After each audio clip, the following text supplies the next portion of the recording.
Coaches Direct presents Legends of the Game. Learn football fundamentals from the top college coaches in the country. Frank Beamer, Bobby Bowden, John Cooper, Frank Solich, Bob Toledo, Joe Paterno, Boyd Epley, Mac Brown, Philip Fulmer, and Tom Osborne. Nebraska. When you hear that name, you think college football greatness. For more than 35 years, Nebraska has been a college football powerhouse. Bob Devaney ushered Nebraska into the upper echelon of the nation's elite programs back in 1962. After winning national championships in 1970 and 71, Devaney turned the program over to Tom Osborne, who for the next 25 years guided the Huskers to 255 victories. Osborne's head coaching career culminated with national championships in 1994, 95, and 97. And then it was his turn to turn over the reins to Frank Solich. Just as Osborne was groomed by Devaney to be the head coach, Solich was Osborne's heir apparent for several reasons. He served on Osborne's staff for 19 years, the last 7 of which Solich was the assistant head coach. Frank Solich's roots certainly run deep with the Nebraska program. He was part of Bob Devaney's first recruiting class and became a standout fullback for the Huskers in the mid-60s. After spending 13 years as a Nebraska high school coach, Solich joined the Husker staff in 1979 as the head freshman coach. 4 years later, Solich became the running backs coach, a position he held for 15 years before becoming the head coach at Nebraska in 1998. Nebraska has long been known for having an outstanding running attack, and the statistics certainly bear that out. In 9 of Solich's 15 seasons as running backs coach, the Huskers led the nation in rushing. Solich coached 13 backs who rushed for more than 1,000 yards in a season, including the 1983 Heisman Trophy winner, Mike Rozier. Solich also coached 14 running backs who went on to careers in the NFL. Nebraska running backs have succeeded by developing the same work ethic that made Solich a standout fullback. Despite weighing less than 160 pounds, Solich was an all-Big 8 fullback and co-captain for the Huskers' 1965 team. He held the NU single-game rushing record for 10 years and still holds the Orange Bowl record for return yards with 166 in 1966. Over the next hour, Frank Solich will teach you the fundamentals and secrets of the Nebraska running game. The drills on this tape are the same ones the Huskers have been using for years, and they have helped Nebraska establish the preeminent rushing attack in the country. Of course, the real secret to Nebraska's success lies in a strong work ethic, as well as coaches and players who are dedicated to excellence. Hi, I'm Frank Solich, the head football coach at the University of Nebraska. It is certainly a privilege and an honor for me to be part of the Legends of the Game football series that is being produced. As I look at the University of Nebraska, I see a school that's tremendously rich in tradition. That tradition really started back when Bob Devaney showed up in 1962. Bob was able to win 100 games in 10 years, win 2 national championships. The tradition continued when Tom Osborne took over for Bob. In 25 years, Tom was able to win more games than anyone has been able to do in the history of college football. So without question, Nebraska has a tremendously rich tradition in the sport of football. We've also had a very rich tradition in producing academic All-Americans, which is something that we lead the country in, and we're very proud to have been able to do it on the field and off the field in terms of our football program. As I look at all that tradition also carries over to each position on our football field, and certainly the running back position is one that is very rich in tradition. We have players that have just been tremendous. We've had a Heisman Trophy winner. We've had All-American players, several conference players. I've had the privilege to coach 14 players who have gone on to pro careers. One of them, as a matter of fact, is in the coaching ranks as far as the pros are concerned. He's the running back coach with the San Francisco 49ers, Tom Rathman. So it's a really proud tradition that we have here in a number of ways.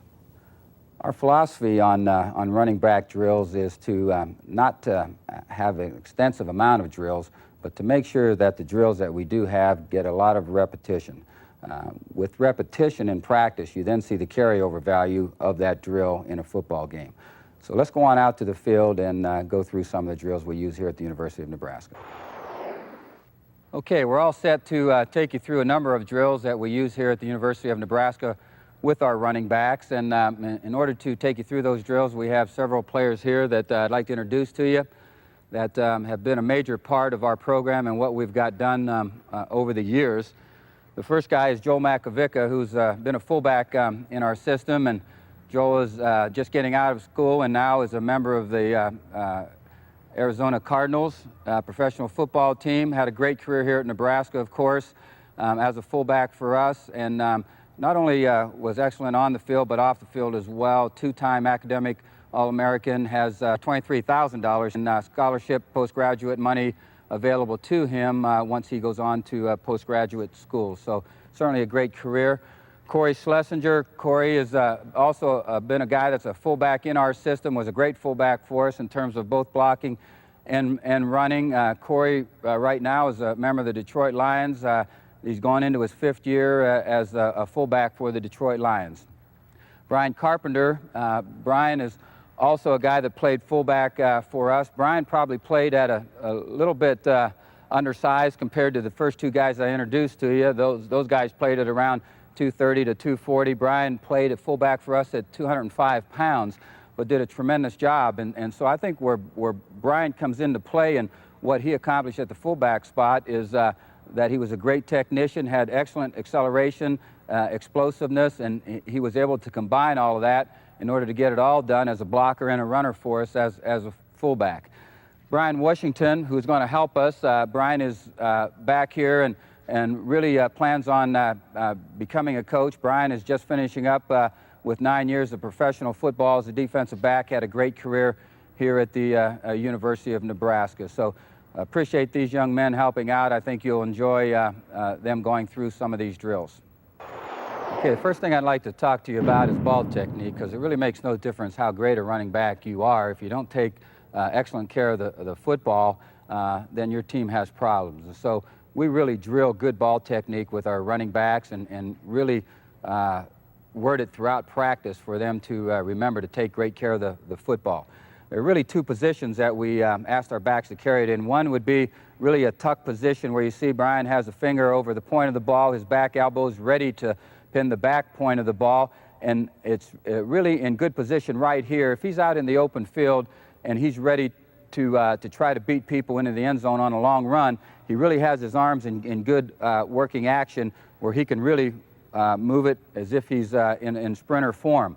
Now, anytime he feels danger, anytime he's around anybody, going through the line of scrimmage, we ask him to roll the ball forward in front of his breastplate, which removes the surface of the ball from the defender. So now, someone coming up from behind him can't poke it out. Someone trying to reach in has really no surface of the ball to grab. A linebacker coming straight on, if he gets his helmet on the ball's gone nowhere.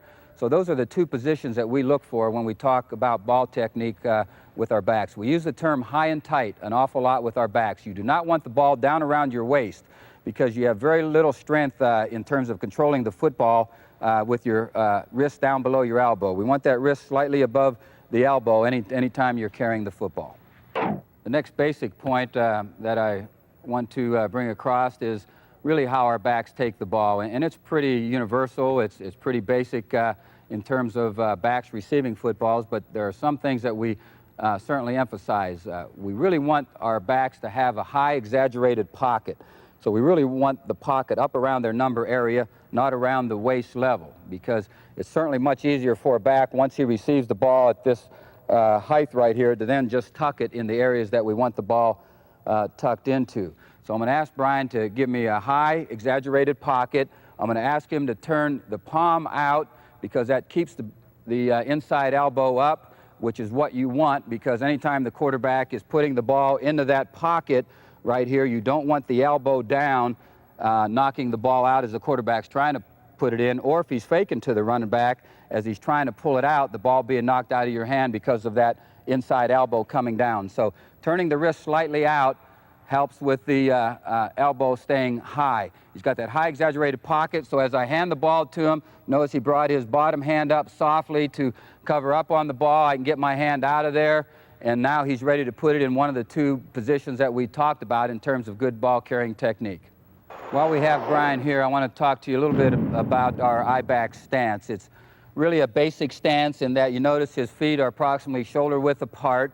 He has his hands really on his thigh area, and notice he's not over-exaggerated in any one position. In other words, he's not down really low trying to hide behind the fullback or the line of scrimmage, or he's not standing up way too tall where he has trouble taking the first step.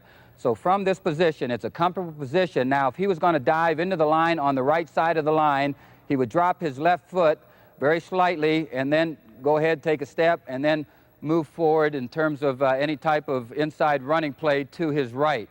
Anytime he's going to run to the left, he would drop the opposite foot and step again with that left foot coming into the line of scrimmage. Because of the stance and because of the fact that you're upright, it's necessary from the I-back spot at times when you're diving straight ahead to take that short drop step. But you notice how he's in a very comfortable stance. He can see everything that he needs to see ahead of him. He's not showing any type of direction with his stance, tipping off any kind of play. Okay, on the fullback stance, we have Corey here. We're going to ask him to get in a three-point stance. His feet, as you notice, are really no wider than shoulder width apart, which is not really customary for what fullbacks want to do. They normally want to take a wide base, but we keep their feet shoulder width apart. He goes ahead and puts his hand down. You notice there's slight pressure on the hand, but not real heavy pressure. Just enough if he picked it up, he would start a very slight falling forward. But he's got slight pressure on the hand. Now we're going to ask him not to take any drop step, but to take a directional step. We always give aim points to our back. So if we're asking Corey, for instance, to hit the inside hip of the tackle, he's going to open up his hips and take a directional step with that first foot to put him on the proper path. Sometimes young backs really get in too wide of a stance. Go ahead, spread your feet out, Corey. And now, in order to make any kind of movement one direction or another, he almost has to bring the one foot in to get his balance and then take the step. So that's what we're working against, is that lost step that you have there if you have too wide a stance.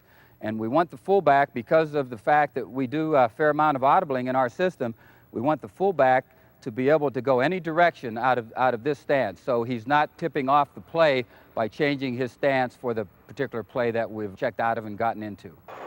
Okay, there are several bag drills that we do at the start of each practice. I think the bag drills are good to get guys loosened up, but there's also a purpose for them in terms of technique. And what we're going to do is run you through those bag drills now. The first player through, Brian here, is going to go through 1 foot at a time. He's going to have high knees. Notice he's got a slight forward lean. He makes a quick cut on the defensive back and then accelerates up the field. All right, here we go with Mac. Again, little forward lean, Mac. That's it. Get the knees up as high as you can get them up. All right. Here we go, Corey. High knees, high as you can get them. That's it. Good, good, good, good. Make the cut. Then he's right back up the field.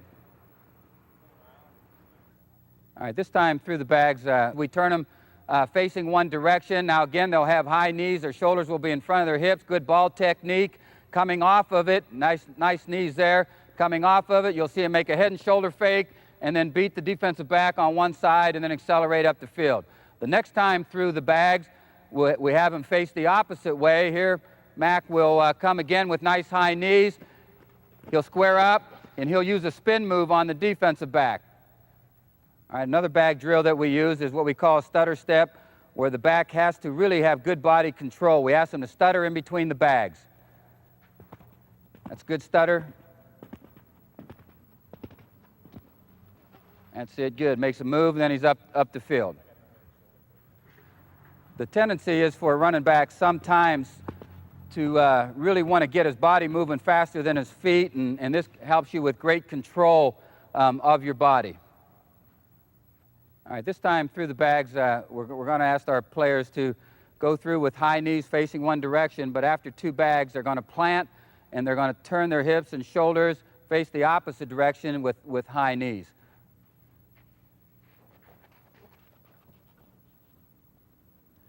Again, a move, and he accelerates. It's good to certainly work on your flexibility in terms of your hips. There's always times when you enter the line of scrimmage, you have to make a quick cut where you have to open your hips up a little bit, get turned a little bit. The last drill we're going to show you using the bags lined up in this formation is what we call a shuffle drill. And Carp will plant on his outside foot as he shuffles through the bags. There's a lot of times when you hit the line of scrimmage that you have to make a real quick shuffle step in order to find the crease because the hole's closed up, and there you see Carp making that move and then accelerating up the field, making a cut.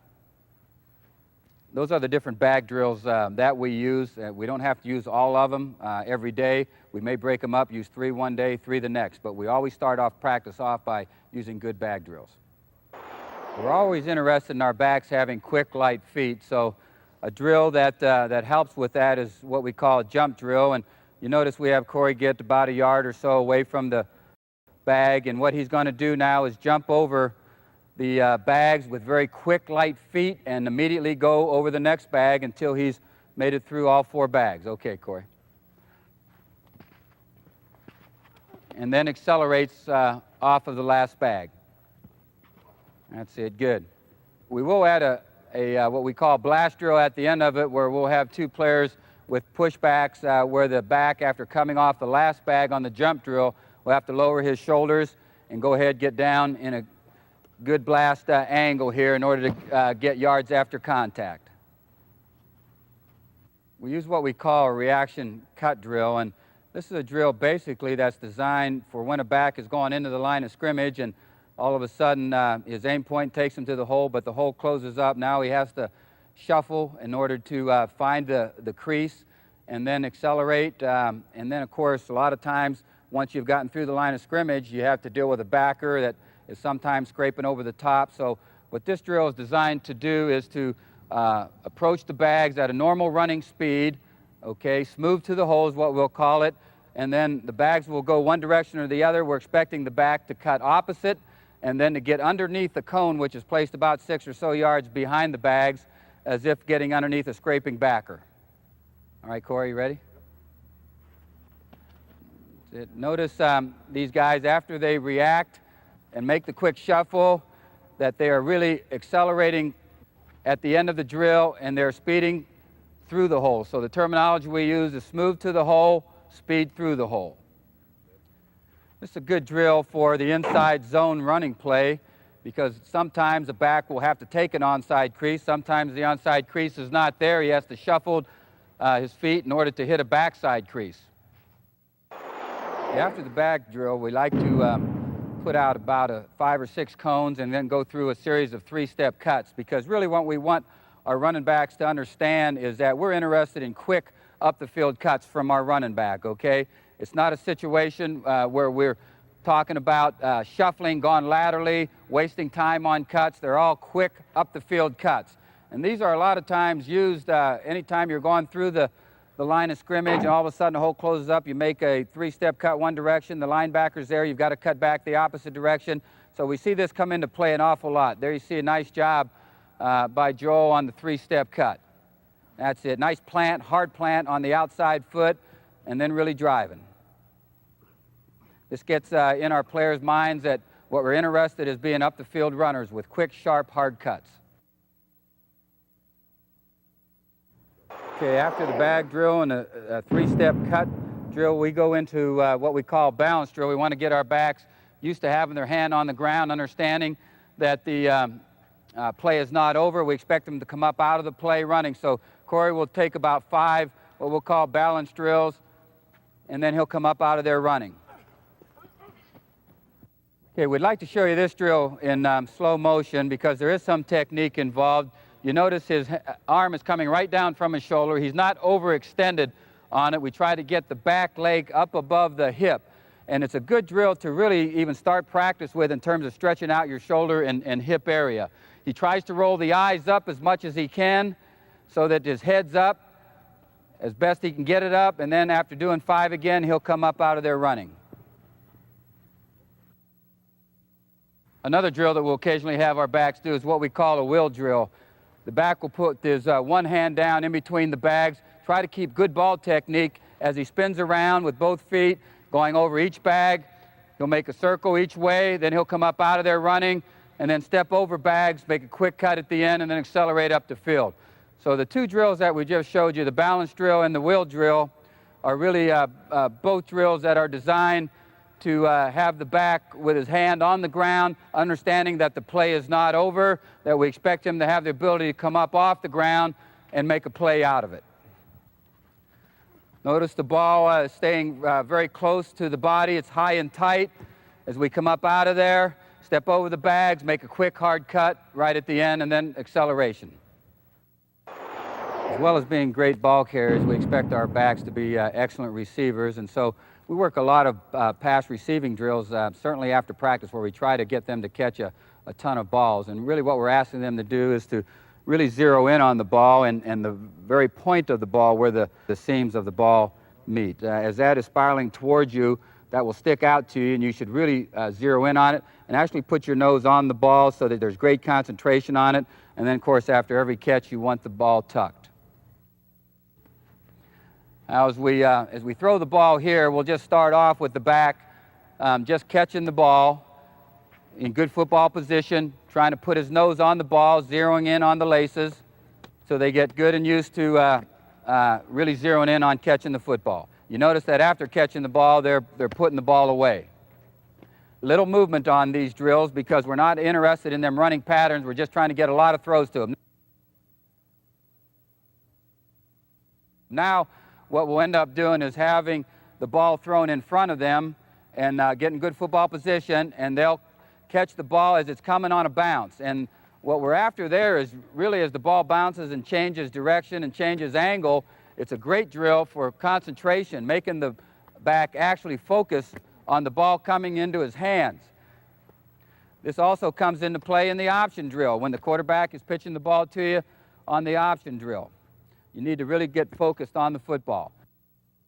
All right, another drill is one where we have the backs face the opposite direction of where we're throwing the ball from. This is simulating as if we're running a hook pattern where the back is released out of the backfield and is now hooking up. And in hooking up, he needs to get his head and shoulders and feet around very, very quickly in the final phase of the pattern, because there are times when the ball is in the air before the back has his head and shoulders and feet around. So in order to simulate that, we use this drill. In this drill, we're simulating the back running a flat pattern where he's catching a ball at a different angle, and now as he catches the ball, again, just like in all pass receiving drills, he'll catch the ball, turn upfield. And we'll operate this drill both ways, so we simulate running a flat pattern out to the right. We'll also simulate running a flat pattern to the left. So again, the back is catching the ball as if running here, a flat pattern to the left, and then catches it, tucks it, turns up the field. Okay, another drill that's really excellent for helping backs get their head and shoulders around is a drill that we'll run here now where they're stepping over a bag and coming around the bag at the same time while the ball's in the air, catching it, immediately dropping it because they got to get ready to catch the next one. All right, here we go, Mac. That's it, bad throw there, nice catch. Notice how he got his head around real quick. Very good, excellent. All right, we'll show you this drill one more time. We'll do it in slow motion for you so you get the idea of how the back needs to get his head and shoulders turned. It's also an excellent drill in terms of agility, and there are times when it's not going to be a smooth transition for you to catch the ball. You're going to have to be stepping over somebody. You're going to be knocked around a little bit. You're going to be pushed around by defensive backs, and so it's just a drill designed to make sure that you're able to catch the ball even while off balance. Sometimes we'll add a little fun to the drill. We'll ask the back to actually turn the opposite direction, twist the opposite direction that he does normally on the drill. Hut!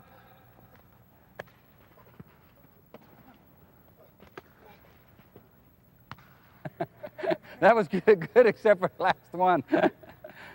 Okay, let's move on. Okay, as running backs, certainly you want to run to daylight, and any time you have an opportunity to make the big play, make someone miss, and make a 50, 60-yard run, that's what you're looking for. But as you know, throughout the course of a game, in most cases, contact is going to happen. It's going to be imminent, and when that does occur, we want to make sure that our backs are ready to go into contact and be able to get maximum yardage after going into contact. So anytime you're you find yourself pinned in along the sideline. And we'll say that this is the out-of-bounds line right here. We have a tackler coming at us from an angle right here where really we cannot now cut back on him because he has the cutback angle taken away. We're going to try to stay with the run up the sideline and get as much yardage out of the play as we can. We are not into running out of bounds. We are into turning back into the defensive man, striking and making contact into the defensive man, getting our pad level below his, and then trying to beat the man in terms of defeating the tackle, and then try to burst again up the field, and at the very minimum, make sure that we're getting yards after the tackle if he does bring us down. But it's all a matter of mentally being prepared to go into contact and really doing it instantaneously. There cannot be a lack of decision or hesitation in the decision. You've got to know when to make the quick cut. You've got to know when you're faced with one guy and go into what we'll call a lift drill, or when you're faced with more than one guy being involved in the tackle and go into what we will call the blast drill. We're going to have Corey come in and demonstrate one of these drills, about 3/4 speed to you. All right, on the sound. Hut! That's it. All right, very good. You notice Corey brought his legs with him. You notice how he extended his arm out there at the very end of it in defeating the tackler. All right, pick it up just a little bit more on it now. Ready? Hut! That's it. Good, good. And you notice he's fairly square on him. You do not want to come off on an angle because really you're moving away from the tackler, and then he has all his force in order to make a great hit on you and bring you down without yards after contact. We'll switch it around here. Joe will execute the lift drill here for you. Hut! That's it. All right, very good.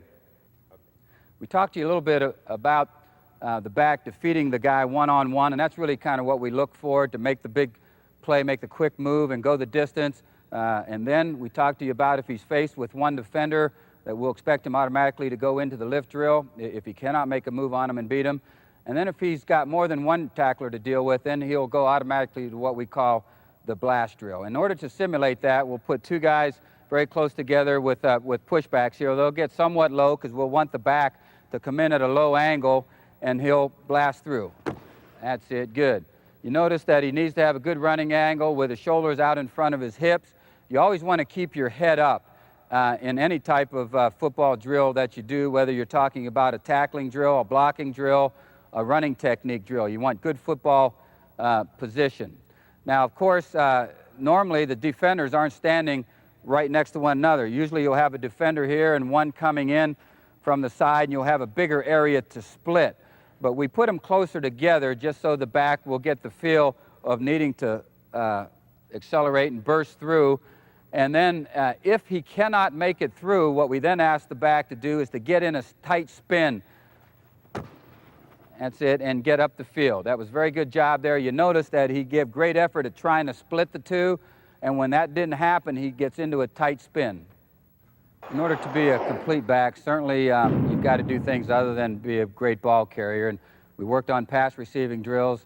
There are drills that we take our running backs through as far as blocking drills, and we expect them when they come out of our system to be great blockers. And in all actuality, we've been able to accomplish that, and when they've moved on, those that have to another level, they've been able to execute blocks the way they're supposed to be executed. But in any case, if I'm a fullback and I'm going to be attacking a linebacker, the thing that I'm interested in doing is coming at him in a regular running position. And I'm going to execute what I call an attack block. The ball carrier is going to be directly behind me. I want to try to get my pad level below the tackler's pad level. I want to try to come up in a striking action right here, where you notice I'm striking with my hands, my fist, whatever you want to strike with first, keeping my elbows in tight with a good punching action right here. Notice that my shoulders are in front of my hips, and my hips are in front of my feet, and I'm really coming off of one foot, and as I strike, what I want to do is exaggerate high knees as I'm coming through. I do not want to throw my hips into the block, because really what happens as you throw your hips into the block, you stand tall. Now his pad level's below yours. He gets his hands on you, and he controls you. The idea is you to eliminate him from the play with really good technique, striking, and then as you step through, you can bring your hips with you. We get the backs at close quarters here, And then we'll ask Corey in a three-point stance to come up out of his stance and to use an attack block on the linebacker. All right, notice the good punch. Notice him follow through and bring his feet with him. That's really important in the block. You need to have a good blocking angle. You need to keep your pad level down. That's excellent technique. We'll switch it around now. We'll have Joel take a couple attack blocks for you with Corey being the defender. We always have the blocker in a three-point stance, the guy that's being blocked in a two-point stance. Nice job of striking there, and really it's important to have your elbows in tight and to lead with your hands or fist, because you do not want to wind up. You notice how he did not have any kind of wind-up action. If you wind up with your arms, the defender will get his hands on you before you can get your hands on him, and then he's controlled you. After we've executed the attack block and given our players some reps on the attack block, we execute what we call an attack and adjust. It's one thing to be able to block a linebacker if he's just standing there waiting for you, but that's not what happens in a lot of cases. Sometimes the tackle will slant, the linebacker will scrape off of him, and so as you're coming at your aim point and the linebacker scrapes, you have to then adjust your angle of attack and then execute the attack block in the same manner that you would if you were executing just the attack block alone. But you do have to change your angle. All right, here you see an attack and adjust. Really a nice job done there by Corey. Good quick feet. He has to get a linebacker that's on the move. Let's go ahead and do it again here, fellas. Nice job. That's it. Nice job. Make sure you keep your hat out of the play. Use your fist or hands. Another block that we asked our backs to perform is a pass pro block. And on a pass pro block, it's different than an attack block in that you don't have to go meet the man to block him. He's going to come to you. He has to get through you in order to get to the quarterback. And you need to know, as a pass pro blocker, exactly where the quarterback is going to be positioned.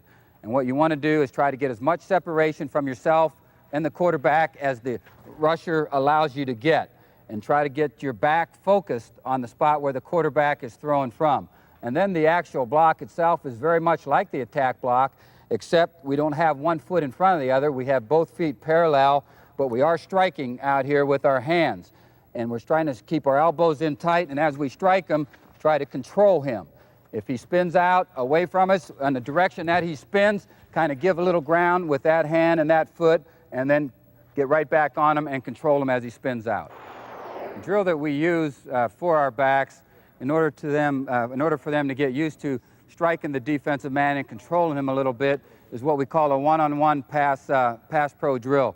We'll set a cone in back of them about 7 yards or so that would indicate where the quarterback is throwing from. Now what we'll ask of the blocker right here is to go ahead with his hands to keep good football position and strike the defender. We're going to ask the defender to keep working back and forth within the two cones here, try to get his hands on the pass pro blocker, push him, shove him a little bit, because defenders will do that. They'll come into you, they'll get their hands on you, they'll try to control you, so you got to get used to that. We'll show you what we're all about in this drill. All right, on my sound. Hut! That's it, good, good. Notice he's controlling him. Hut! That's it, good, good job, good job. On the final hut, what we did is then ask the defender to go ahead and try to break up field to the quarterback, so that now the back, after he's been in between the two cones and has gotten used to striking, and on the final hut, the defender breaks up the field one side or the other. That gets the back used to getting his hands on him and trying to ride him out around the quarterback. Hut! That's it. Real good job of riding him out around. Nice technique there. When you run a multiple offense, you want to make sure that your backs are used to receiving handoffs, pitches in different manners. Sometimes a pitch on an option play, sometimes a pitch on just a toss type of play where you're pitching the ball directly to the back on the snap. I believe that in terms of a warm-up for a game, just getting the ball and pitching it to your backs, your eye backs in pregame so that they're used to following the ball in, getting it tucked is really a good warm-up for a game.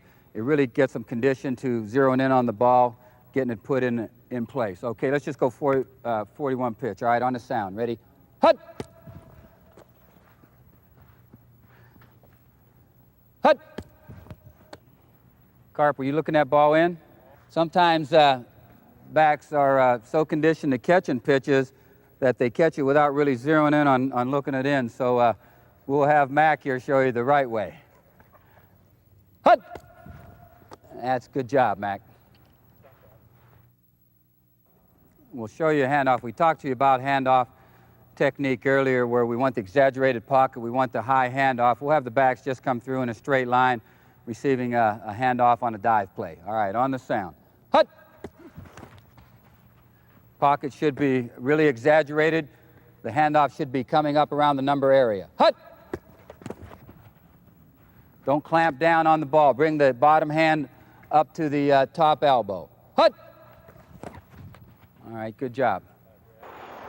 I'd like to just take a moment to thank the players that came out here today to help us demonstrate the drills for you. They've all been tremendous players in our system. The thing that we like about it is, you know, they come back to see us. Once they graduate, once they move on, we still hear from them, and that's always great to be able to get your players back. Well, thanks for joining me here in our video room where we'll take a look at some of the great running backs in the history of Nebraska. We've been very fortunate in that over the last 20 years, we've had 18 players who have gained 1,000 yards or more, and really, as you look around the country, that's unprecedented, and that's unusual, and a couple things enter into that. One is certainly the fact that they've been very, very talented athletes that we've had to work with, and also, along with having the talent, our system has really utilized the talents of running backs, and so it's worked both ways. Let's go ahead, turn out the light, and take a look at some of our great backs. We'll start off here with one of the running backs that came to us from out of the state of Nebraska as a walk-on, and of course we've got a tremendous walk-on program. A young man by the name of I.M. Hip was truly a very versatile athlete for us, a great dedicated guy in the weight room. Here you see as he heads up the field right here, uses blockers very, very well, dips to the outside, and then as a lot of great backs do, they don't waste time and shuffle along the sideline. They get themselves right up the field, and I think that's tremendously important. There you see him lower his shoulder and get all he can at the end of the run when he knows contact is imminent. Jarvis Redwine here takes a pitch, and it's really a sprint option where he has the fullback leading him on the play. We're optioning it off the end, and Jarvis's speed shows right here as he just outruns the linebacker right here, who does scrape and tries to take the angle to get to him. Fullback bypassed the linebacker, and then of course Jarvis again outruns another angle right here. So sometimes there's no real replacement for just great speed, and of course Jarvis had that. What he does right here is really not appropriate, and Jarvis knew that, and afterwards felt badly about it and never did it again in his career, and had not done it prior to that. Here you see him again having pretty good ball technique at the end of this run, because you can see players coming in, grabbing, trying to strip the ball, and here he tries to use his free hand, which is very important anytime you are carrying the ball, either to deliver a lift like we showed you in some of the drills, or to try to stiff arm a guy. Roger Craig, tremendous player for us, tremendous player in the pro ranks, did it all for us as well as the pros, a great running back, but also a great receiver. And Roger had a unique style about him in that he had excellent vision and had the ability to get yards after contact, but also when it came to dealing with people in the open field, had the ability to make people miss. And here you see him just slide to the outside and then head right back up the field again, and then show great speed and outrunning the defenders here into the end zone on another great long run. And that's the kind of backs you're looking for, the guys that can get the tough yards, but also the guys that can make the big play and take it the distance. Here you again see him, he has great knee action. He's able to get his knees up high when he runs, and there you can see at the end of the run, guy that takes great care of the ball with contact as good as it was right there. He came out of the contact, gaining about 2 or 3 yards after it. Here you see his explosiveness and his toughness. His high knees all helped in terms of him gaining yards and making a great play there. Mike Rozier, a Census All-American Heisman winner for us, had terrific vision. Here you see him take a pitch, and was a guy that instinctively, when any time a play broke down right at the line of scrimmage and it didn't work quite the way you wanted it to, when he had someone in his face, instinctively would react, and usually something good would come out of it. Here you see Mike against UCLA in a play that, where he had to reverse his field in order to put it in. Now, typically, you know, you got to be very careful, because here, if you don't have Mike's ability or ability similar to this, you reverse your field, you got a defense that has great speed, you end up losing 6, 7, 8 yards. But Mike is able to take what is really probably a play that would gain 0 yards and turn it into a score for you. And he was able to do that consistently throughout out his career. Here's just a great job of knowing the play and knowing what your blockers are out in front of you for and what they're going to do. And notice how well he utilizes his blockers there. He gets a kick out there by the guard. The pulling tackle then turns up, and Mike really sets the block up well and dips to the crease right here away from the defender that's unblocked. And what looks like a play that at this point in time is going to be stopped ends up being a great play for us along the sideline where he gains maximum yardage.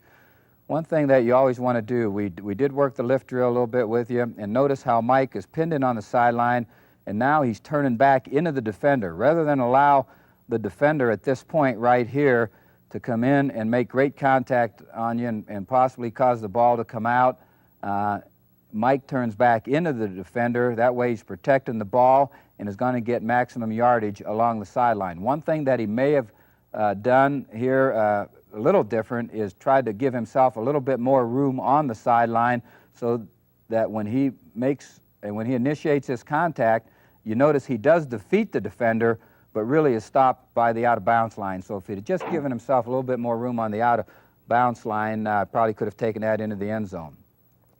Tom Rathman was a great fullback for us, tremendous blocker, but also a guy that could break the 60, 70-yard run for us. Here you just see him take an inside handoff, see that everything was jammed up inside, and then busted it to the, broke it to the outside in order to very easily take it into the end zone. And for a fullback, had outstanding speed and really had tremendous hands.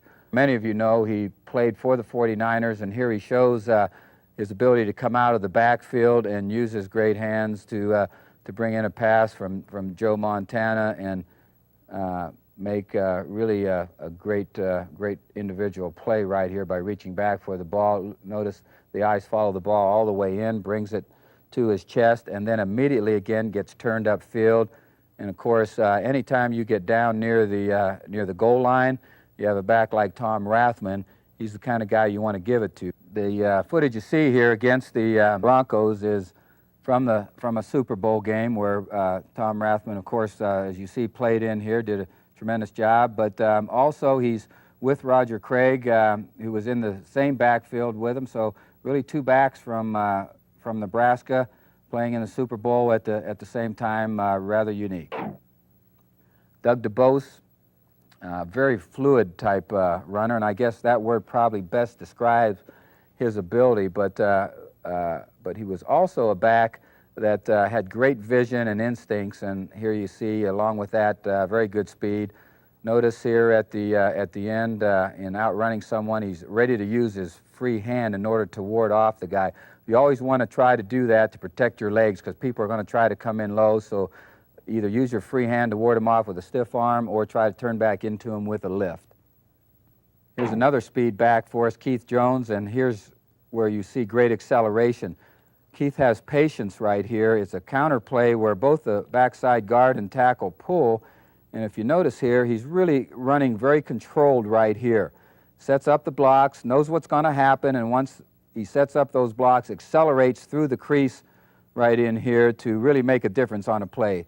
The average back really gets pinned in by these two guys and gets tackled right here, but Keith is able to split him and then also outrun an angle on a defender right here in order to put this one into the end zone. Makes a play look very easy that was not all that easy to put into the end zone. Brian Carpenter, who was used in the demonstration of some of the drills that we did show you, was a fullback that was undersized, only around 205 pounds, but tremendously tough football player. So he did the blocking chores at 205 pounds, but also was an excellent runner. Guy with agility, quickness at the fullback spot, can also be used on screens. Here's a screen play where you see Brian does an outstanding job right here, giving a head fake, drawing number 99 to the sideline, making him think that you're going to take it right up the sideline. He dips inside and then, of course, outruns a few angles right here, which not a lot of fullbacks can do, and again puts the ball into the end zone. We have basically a pitch play right here, and I want you to notice this is Brian again at the fullback spot and just using what we call cut block technique on a linebacker right here, which helps Ken Clark now at I-back for us on this play right here. Ken had a unique ability to just ward off people. Did not have great speed, but had the ability to make people miss and had the great vision to know where people were coming from and not to allow them to have the great angles. Here you see just a instant cutback. It's a play where he starts off onside and then just makes the quick cutback and blasts through two defenders right there. The blast drill was a drill that we showed you earlier, and there you saw it in play with Ken Clark. This is Derek Brown here taking the handoff on an isolation play right up the middle, gets good blocking at the line of scrimmage, and then as he gets into the secondary here, gets somebody that gets a hand on him initially, but you notice he has great balance, and that's the one thing that I remember Derek as having, the great balance and the toughness. He was not a tremendously big back, but yet he was a very, very strong physical running back with great toughness.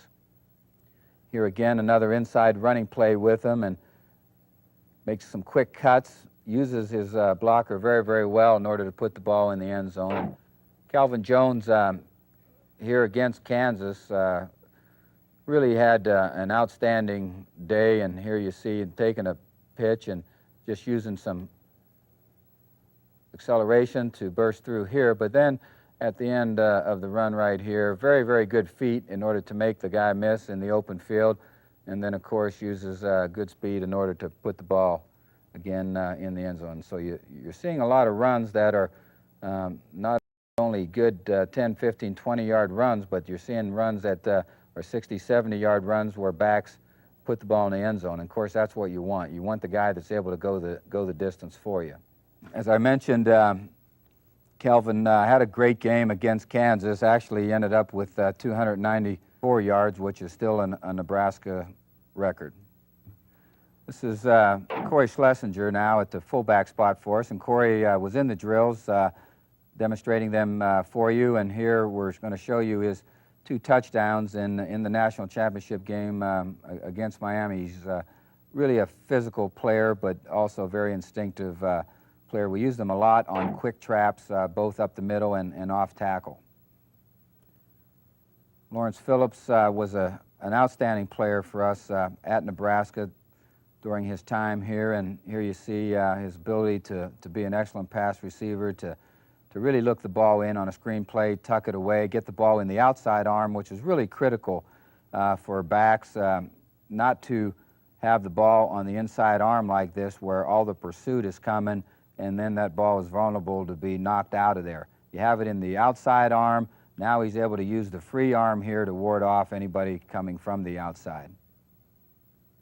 This is really an inside zone running play where Lawrence slides to the outside, and I guess one of the things that best characterized his running ability was the fact that when he's headed up the field, he had the kind of vision where he could see what was happening at the sides and was able to react to that and make the instant cut to the sideline, and then after he did that, take it right back up the field, make the great quick head and shoulder fake that he does right here, and then ward off a guy with his inside arm, and then accelerate in order to make the big play. This is truly a great run that shows an awful lot of talent and skill.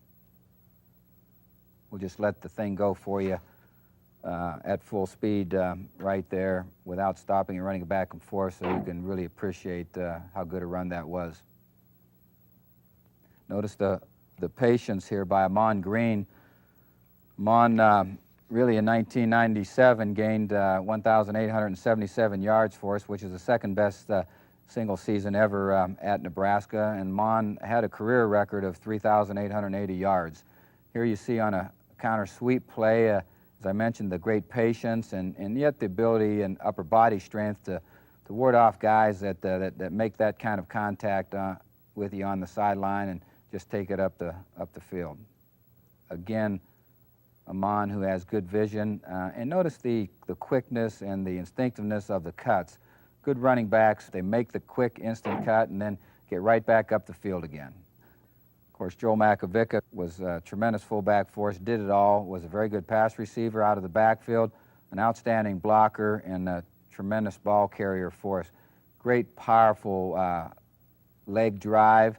Here I think that will be evident. You can see the great balance and toughness of Joel right here, taking that solid hit, continuing on up the field, fighting off people right at the end of this run, continuing to keep the great balance, never going down, great effort player all the time, truly an outstanding run, and that type of effort was typical not only of Joel Makovica, but of the great running backs that we've had here at Nebraska. They've always been guys with great talent, but they work tremendously hard in the off season. They've worked tremendously hard during the season to perfect their talents, and that has always showed on the football field for them. Football is a great game, and it parallels life in many ways. We've talked about work habits to a degree, but work habits will certainly play a major role in what you get done on the football field. It'll play a major role in what you get done in your life after football. And as we look at guys that are able to get up on a daily basis every morning and prepare to get things done in a very high and efficient manner, those are the guys that are successful in life at no matter what they're doing. So certainly you can outwork people. You can do it on the football field. You can do it off the football field.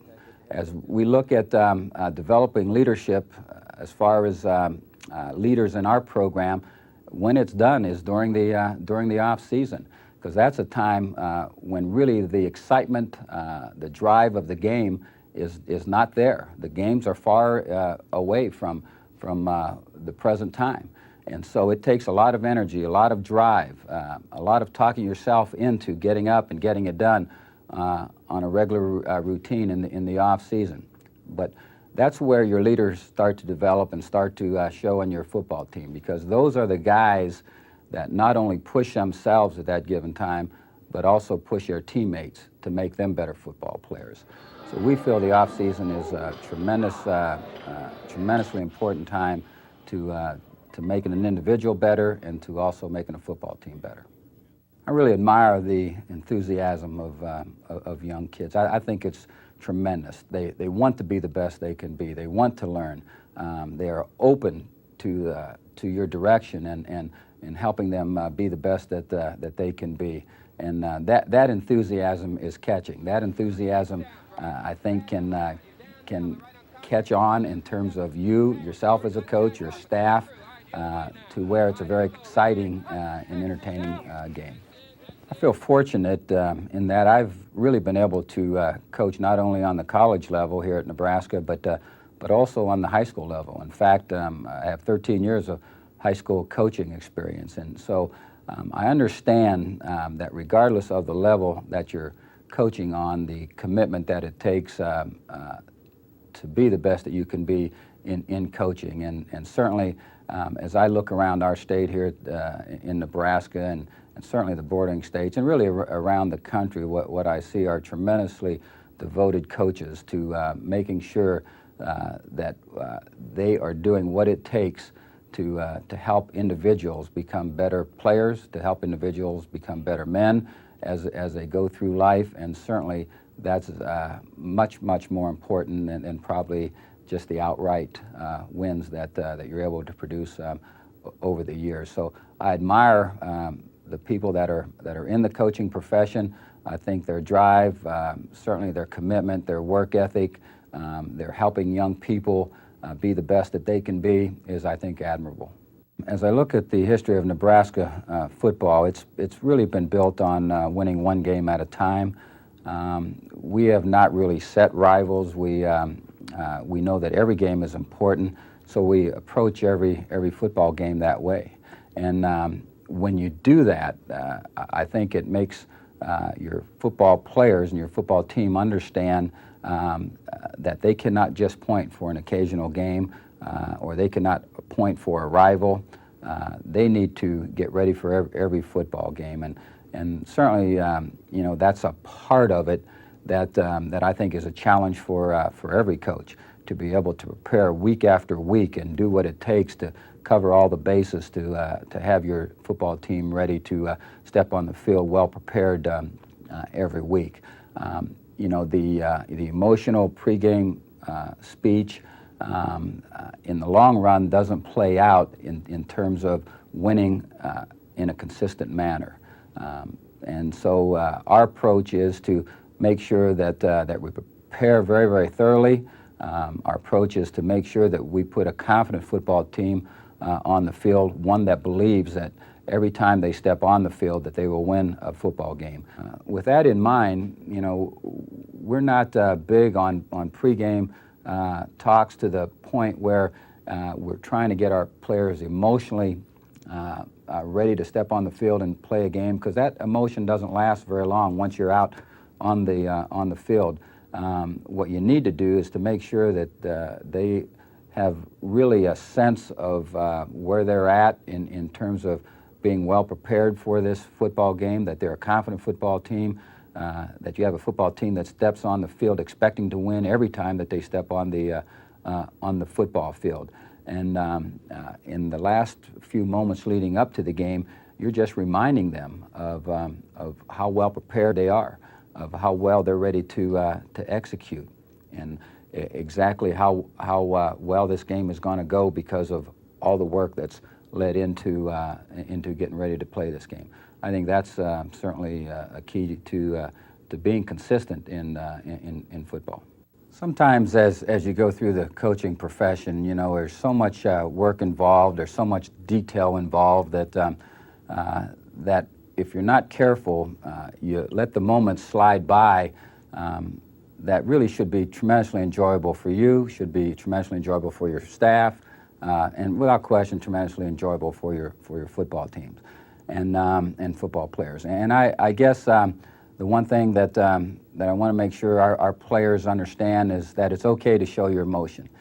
It's okay when you've just had a tremendous win and you know that everybody on that football team did what it took in order to be successful, and to let one another know that, to put an arm around one another and congratulate one another on the job that has just been accomplished. And on the other side of that, when things don't go well, I think the same thing holds true.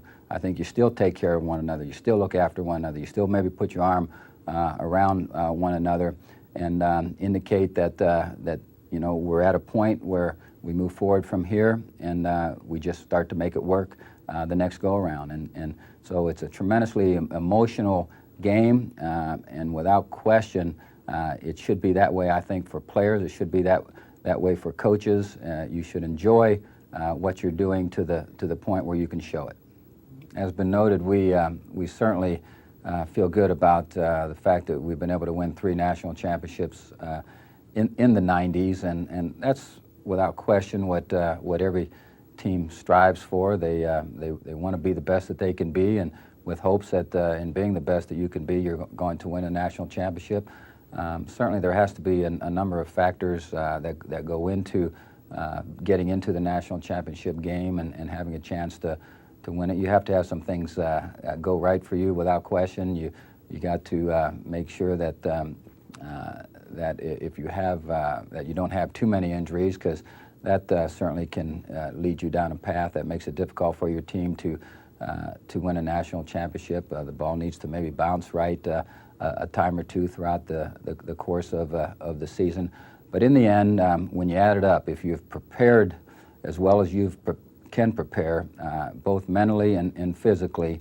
If you have a team that cares about one another, they're willing to sacrifice and do what it takes to propel the team forward, then you have a chance of winning a championship. And regardless of whether you're talking about a conference championship or a state championship at the high school level, or a national championship at the college level, or a Super Bowl win, the feeling is the same, regardless of what level that win comes on. And the preparation, to a large extent, is the same, regardless of what level that win comes on. And so I think certainly coaches should be congratulated for what they have done in terms of their work ethic and what they do in terms of helping young people move forward. In closing, I'd like to thank you again for the opportunity to be part of this series and to be involved with such great coaches that really are proven coaches for a long period of time. It's an honor for me to even be associated with those guys, and certainly the best of luck to you as coaches, to you as a player. Hope that things go well for you and that your season is as enjoyable and as successful as you would like it to be. I hope you enjoyed this tape by Frank Solich. Frank worked with me here at the University of Nebraska for 20 years and of course is currently the head coach.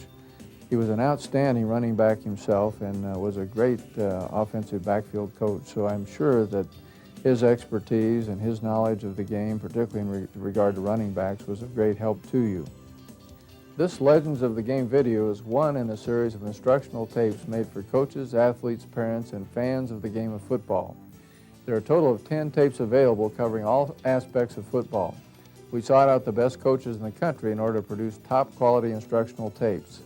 If you would like to order additional videos or receive more information about the Legends of the Game series, call 800-230-3831 or write us at Coaches Direct in Lincoln, Nebraska.